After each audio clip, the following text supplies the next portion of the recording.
juda ham bir nozik nuqta bor.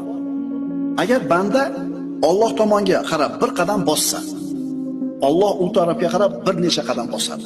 Banda Alloh taologa qaytay, bo'ldi endi tavba qilay degan fikrni kallasiga olib kelishligi bilan hali hech narsa qilmadi, qaranglar. Bo'ldi endi bugundan ichmayman dedi. Bo'ldi bugundan boshlab namozni boshlayman dedi. Shu fikr kallasiga kelishligi bilan Alloh taolo shu bandani qalbiga saodatni berib qo'yadi.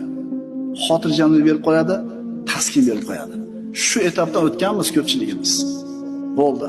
Ertadan namoz boshlayman deganingizda bilasizmi qanaqa maza qilgansiz? Eslangda. Bo'ldi. Sigaretni tashladim bugundan boshlab dedingiz. O'sha momentni eslangda. Alloh taolo bandasini tavbasiga shuna bir mushtoq bo'lib turadi. Alloh taolo bandasini tavba qilishini shunaqa yaxshi ko'radi. Hali hech narsa qilmadi. Nima qildi faqat? Bo'ldi.